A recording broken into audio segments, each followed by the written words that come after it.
Hello అండి. అందరికీ నమస్తే. ఈరోజు వీడియోలో మనం వినబోయే కథేంటో తెలుసుకునే ముందు మీ అందరికి కూడా నాది చిన్న రిక్వెస్ట్. కొత్తగా మన ఛానల్ చూసిన వాళ్ళు తప్పకుండా ఒక లైక్ చేసి మీ ఫ్రెండ్స్‌కి, ఫ్యామిలీ మెంబర్స్‌కి షేర్ చేయండి. అలాగే ఇలాంటి మరెన్నో మంచి మంచి కథలు వినాలనుకుంటే ఛానల్‌ని వెంటనే సబ్స్క్రైబ్ చేసుకొని పక్కన ఉన్న బెల్ ఐకాన్‌ని క్లిక్ చేయండి. మరి ఇప్పుడు లేట్ చేయకుండా కథలోకి వెళ్ళిపోదాం. సాయంత్రం ఆఫీస్ నుండొచ్చి అలసటగా అనిపించడంతో సోఫాలో వాలిపోయాను. అమ్మ నేను రావటం ఎప్పుడు గమనించిందో ఏంటో, వేడిగా కాఫీ తీసుకొచ్చి నా చేతికిస్తూ, "ఏంట్రా మొహం అంతా అలా పీక్కుపోయింది? ఆఫీస్‌లో పనేమైనా ఎక్కువైందా?" అడిగింది. మళ్ళీ అమ్మనే పని ఒత్తిడిలో పడి, "అసలు మధ్యాహ్న భోజనం చేశావా లేదా?"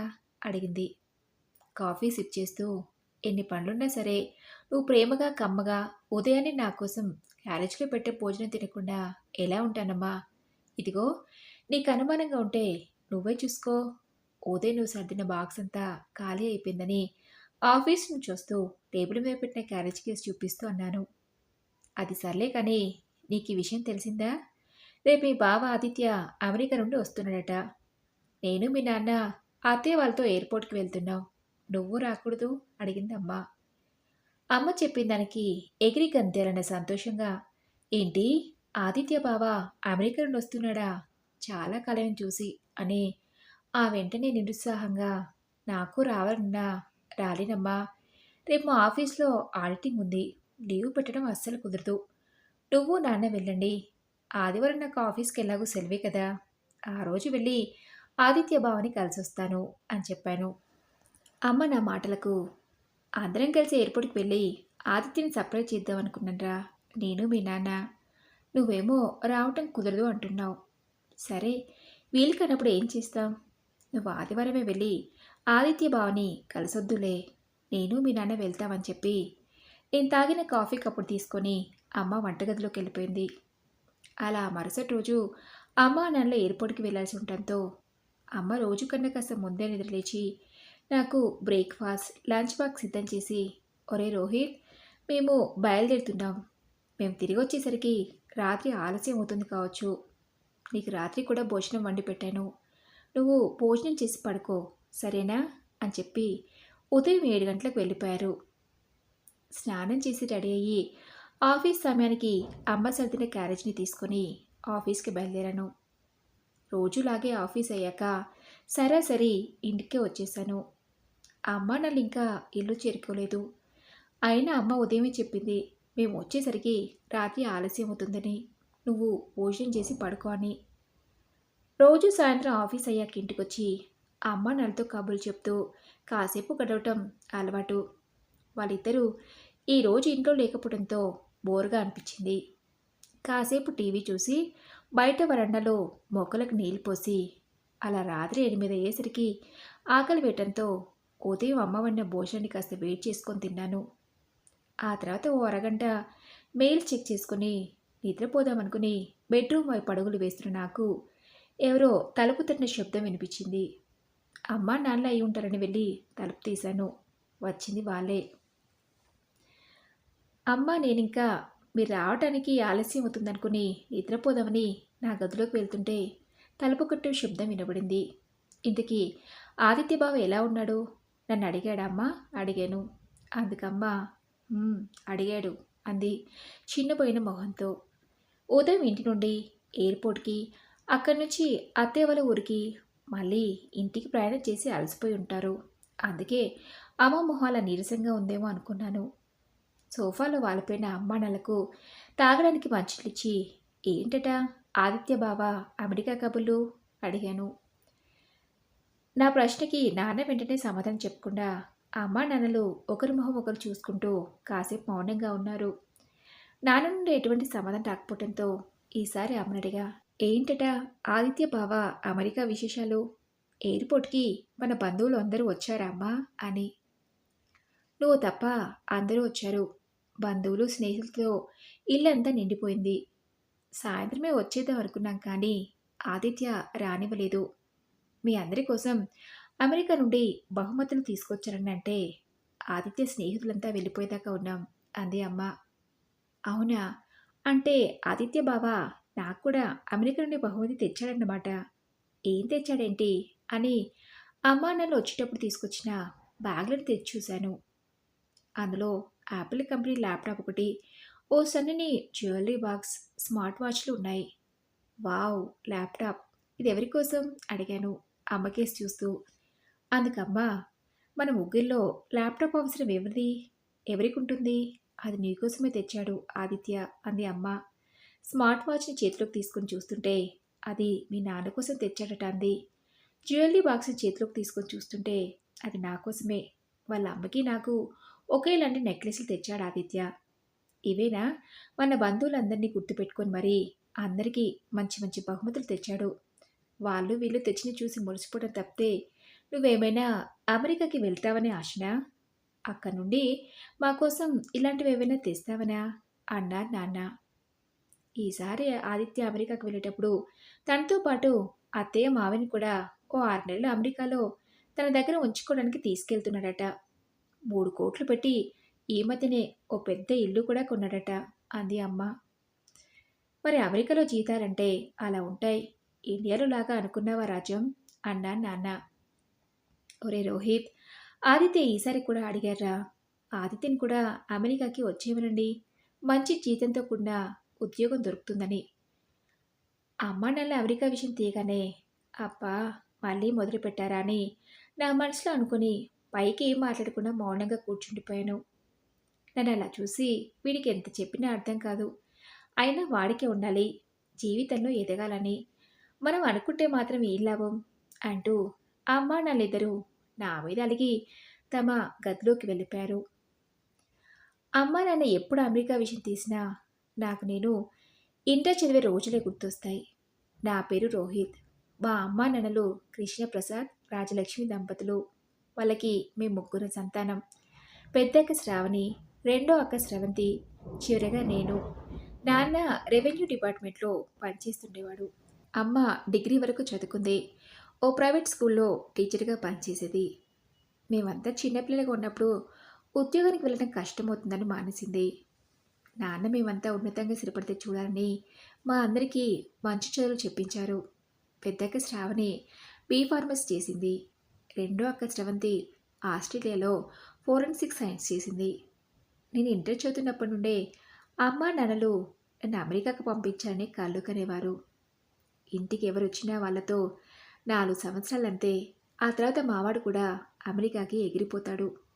అక్కడ 2 సంవత్సరాలు ఎంఎస్ చేస్తే ఆ వెంటనే ఉద్యోగం. ఆ తర్వాత మేము అమెరికాకి, ఇండియాకి తిరుగుతూ ఉండాలి అనేవారు. అమ్మా నాన్న అనే ఆ మాటలు వినేవాడిని తప్ప నేనెప్పుడూ అమెరికాకి వెళ్ళాలని కలలో కనలేదు. నేను ఇంటర్ చదువుతున్నప్పుడు నా ముందున్న ఒకే ఒక కల నేను ఐఐటీలో సీట్ సంపాదించాలని. ఇంటర్ చదువుతున్న రోజుల నుండే ఐఐటీ కోచింగ్కి వెళ్ళేవాడిని. ఉదయం లేచింది మొదలు కాలేజీ పుస్తకాలు, ఇల్లు తప్ప మరో ప్రపంచం అంటే ఏంటో తెలియకుండా కష్టపడ్డాను. నా కష్టం వృధా పోలేదు. ఐఐటీలో మంచి ర్యాంకులు సాధించి మద్రాస్ ఐఐటీలో సీట్ సంపాదించాను. అలా 4 సంవత్సరాలు గడిచిపోయి నాది ఇంజనీరింగ్ పూర్తయింది. ఆ తర్వాత రోజుల్లోనే హైదరాబాద్లోని పేరు పొందిన ఓ పెద్ద కంపెనీలో ఉద్యోగం వచ్చింది. మంచి జీతమైనా కూడా అమ్మ నాన్నిద్దరూ వద్దన్నారు. వాళ్ళకి నేను అమెరికాకు వెళ్ళి ఎంఎస్ చదవాలని, ఆ తర్వాత అక్కడే ఉద్యోగం చేసుకుంటూ స్థిరపడిపోవాలని. కానీ మొదటి నుండి అమ్మా నాన్నలు వదిలే అమెరికాకు వెళ్ళటం నాకు ఇష్టం లేదు. ఉన్న ఊళ్ళోనే ఉద్యోగం చేసుకుంటూ హాయిగా అమ్మా నాన్నలు చూసుకుంటూ ఉండాలనేది నా కోరిక. అలాగని నేను అమెరికాలో ఉద్యోగం చేస్తున్న వల్ల సంపాదించట్లేదు అంటే అది కాదు. కాస్త అటో ఇటో అయినా వాళ్ళకి సమానంగా నా జీతం కూడా. అమ్మా నాన్న ఎంత వద్దని బలవంతం చేసినా నేను వినలేదు. వెంటనే ఉద్యోగంలో చేరిపోయాను. అప్పటికే మా ఇద్దరు అక్కయ్య పెళ్ళిళ్ళు అయిపోయాయి. పెళ్లి తర్వాత ఒకరు కెనడాకి, మరొకరు జర్మనీకి వెళ్ళారు. ఇదివరకంటే పట్టణం నుంచి, అది కూడా ఆస్తి పాస్తున్న కుటుంబాల నుంచి ఎక్కడో ఒకరు అమెరికాకు వెళ్తూ ఉండేవాళ్ళు. ఈ రోజుల్లో ప్రతి ఇంటి నుంచి ఒకరు అమెరికాకు వెళ్ళటం సర్వసాధారణమైపోయింది. అబ్బాయిలను చదువు ఉద్యోగాల కోసం అమెరికాకు పంపిస్తే అమ్మాయిలకు విదేశాల్లో స్థిరపడిన అబ్బాయితో పెళ్లి చేసి పంపించేవాళ్ళు. ఇప్పుడు అబ్బాయిలని కాదు, అబ్బాయిలకి ఏమాత్రం తీసిపోకుండా అమ్మాయిలు కూడా పై చదువుల కోసం అమెరికాకు వెళ్ళడం సాధారణమైపోయింది. అంతెందుకు, నీ చిన్నక్క ఆస్ట్రేలియా చదువుకుని రాలేదా? మీ అక్కలిద్దరూ పెళ్లి చేసుకుని విదేశాలకు వెళ్ళలేదా? అలాంటిది ఐఐటీలో సీట్ సాధించి ఇంజనీరింగ్ చేశావు. అయినా నీకు అమెరికాకు వెళ్ళాలనే ఇదే లేదంట్రా అనేవారు నాన్న. నాన్న, అక్కడ చేసిన ఇదే ఉద్యోగం కదా. అయినా ఇప్పుడు నాకేమైందని? మంచి కంపెనీలో ఉద్యోగం, మంచి జీతం అన్నాను. నా మాటలకు నాన్న నేను ఇంకా వీడికి నచ్చ చెప్పలేను అన్నట్టు విసుగుతో అక్కడి నుంచి వెళ్ళిపోయాడు. అప్పటి నుంచి నాన్న స్నేహితుల్లో, మా బంధువుల్లో కానీ ఏదైనా అమెరికా ప్రస్తావన వస్తే అమ్మ నాన్న నా కేసు చూస్తూ పైకి నన్ను ఏమీ అనలేక లోపలే బాధపడేవారు. అలా నేను ఉద్యోగంలో చేరి 4 సంవత్సరాలు అవుతుంది. ఈ విషయంలో ప్రతిసారి అమ్మ నాన్న నన్ను అనటం, నేను పడటం మామూలు అయిపోయింది. అలా వారం రోజులు గడిచిపోయాయి. ఓ రోజు పక్కూర్లో ఉండే మా నాన్న స్నేహితుడు మోహన్ రావు అని మా ఇంటికి వచ్చారు. వాళ్ళ అబ్బాయి వేణు కూడా అమెరికాలో స్థిరపడ్డాడు. ఈ మధ్యనే ఓ 6 నెలలు అమెరికాలో ఉంటున్న తన కొడుకు దగ్గరికి వెళ్ళి అమెరికా అంతా చుట్టేసి వచ్చారని నాన్నతో గర్వంగా చెప్పుకుంటున్నాడు మోహన్ రావు అంకుల్. మాకు ఆ అదృష్టం లేదని అమ్మా నాన్నలు నా ముందు పైకి చెప్పలేకపోయినా వాళ్ళ మొహాలో అది నాకు స్పష్టంగా కనిపించింది. ఆ రోజంతా మా ఇంట్లోనే ఉండి అమెరికా కబుర్లని నాన్నతో పంచుకొని ఆ మరుసటి రోజు ఉదయం తిరిగి వెళ్ళిపోయాడు. అలా 4 రోజులు గడిచాయి. ఓ రోజు పొద్దున్నే ఏదో ఫోన్ రావడంతో నాన్న కంగారుగా ఇంట్లో నుంచి వెళ్ళాడు. ఆ ఫోన్ ఎక్కడి నుంచి వచ్చిందో, ఎవరు చేశారో నాకు అమ్మకి అర్థం కాలేదు. పోనీ ఫోన్ చేసి నాన్నని ఎక్కడికి వెళ్ళారో అని అడుగుదామంటే నాన్న చాలా కంగారుగా కనిపించాడు. ఏదో ముఖ్యమైన విషయం అయి ఉంటేనే నాన్న అలా వెళ్ళిపోయి ఉంటాడని నేను అమ్మ అనుకున్నాం. అలా ఉదయం అనగా వెళ్ళిన నాన్న నేను సాయంత్రం ఆఫీస్ నుండి ఇంటికి తిరిగి వచ్చేసరికి కూడా తిరిగి రాలేదు. అమ్మనడిగితే ఇంకా రాలేదురా, కనీసం ఫోన్ అయినా చేయలేదంది. పోనీ నువ్వు చేయకపోయావా అమ్మ అని అడిగితే నేను చేస్తే ఏదో పని మీద ఉన్నానని చెప్పి ఫోన్ పెట్టేశారా అంది. అలా ఉదయం వెళ్ళిన నాన్న రాత్రి భోజనాల సమయానికి వచ్చారు. అమ్మ నేను ఎక్కడికి వెళ్ళారు అడిగితే మోహన్ రావుకి ఉన్నట్టుండి ఆరోగ్యం పాడైతే హాస్పిటల్కి వెళ్ళానని చెప్పాడు. అసలు ఏమైంది అడిగితే బ్రెయిన్ పెరాలసిస్ అని చెప్పాడు. అమ్మ భోజనం పట్టించడానికి ఇంకా సమయం పడుతుందని నేను అర్జెంట్ మెయిల్ పంపించాల్సి ఉండడంతో నా గదిలోకి వెళ్ళాను. అలా 10 నిమిషాలు నా పని పూర్తయింది. అప్పటికే నాన్న స్నానం చేసి డైనింగ్ టేబుల్ వద్దకు వచ్చి కూర్చున్నాడు. నాన్నకి భోజనం వడ్డిస్తూ అమ్మ అడిగింది, అసలు ఏమైందండి మోహన్ రావు అన్నయ్యకి అని. ఉన్నట్టుండి ఆరోగ్యం పాడైతే పక్కింటి వాళ్ళు హాస్పిటల్లో చేర్పించారట. బ్రెయిన్ పెరాలసిస్ అన్నారు డాక్టర్లు. ఎప్పుడు ఎవరో ఒకరు కనిపెట్టుకుని ఉండాలట. తను ఏం చేస్తున్నాడో తనకే తెలియదట అన్నాడు. నాన్న మాటలకమ్మ, అయ్యో పాపం, మొన్న మన ఇంటికి వచ్చినప్పుడు కూడా బాగానే ఉన్నారు కదండి. మరి ఈ విషయం అమెరికాలో ఉంటున్న వాళ్ళ అబ్బాయికి ఫోన్ చేసి చెప్పారా? వెంటనే బయలుదేరమన్నారా అడిగిందమ్మ. అమ్మ ప్రశ్నకి నాన్న, చెప్పాను రాజం, తనకి బయలుదేరటం కుదరదన్నాడు. హాస్పిటల్ వాళ్ళతో మాట్లాడి వాళ్ళ అకౌంట్ డీటెయిల్స్ అన్నీ తీసుకున్నాడు. డిశ్చార్జ్ చేస్తే ఇంటి దగ్గర చూసుకునే వాళ్ళు ఎవరూ లేరని హాస్పిటల్లోనే ఉంచి తనని చూసుకోవడానికి ఓ నర్సుని ఏర్పాటు చేయమన్నాడు. ఎంత కావాలంటే అంత డబ్బు పంపిస్తారట అన్నాడు. అయ్యో, అసలే భార్య కూడా లేదు.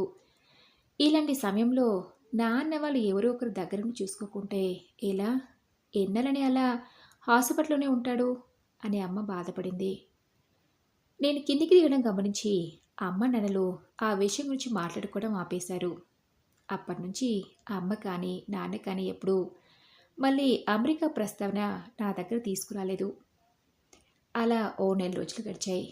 ఆ రోజు అమ్మా నాన్నల పెళ్లి రోజని వాళ్ళకు సర్ప్రైజ్ ఇవ్వాలని వాళ్ళకి తెలియకుండా చిన్నగా ఓ పార్టీ అరేంజ్ చేశాను. దగ్గరి బంధువులు, స్నేహితులతో పాటు నా కొలీగ్స్ని కూడా ఇన్వైట్ చేశాను. ఆ అమ్మా నాన్నలకు తెలియకుండా చేసిన ఏర్పాట్లన్నీ చూసి వాళ్ళు ఆశ్చర్యపోయారు. సింపుల్గా అమ్మా నాన్నలకు పార్టీ బాగా నచ్చింది. అప్పటికే రాత్రి 10 అయింది. వచ్చిన వాళ్ళందరూ వెళ్ళిపోయారు. పడుకోబోయే ముందు అమ్మ నన్ను అడిగింది, నాన్న రోహిత్, నీ కొలీగ్స్‌లో సన్నగా, పొడుగ్గా, తెల్లగా ఉంది చూడు. ఆ అమ్మాయి పేరు ఏమన్నావు? మర్చిపోయానురా అడిగింది. ఓహ్! ఆ అమ్మాయా? తన పేరు అంజలి అమ్మా. ఎందుకడిగావు? అన్నాను. ఆ అమ్మాయిని చూడగానే నాకెందుకో బాగా నచ్చిందిరా. మీ ఇద్దరి ఈడు జోడు కూడా బావుంటుంది. ఆ అమ్మాయి మీద నీ అభిప్రాయం ఏంటి? అడిగిందమ్మ.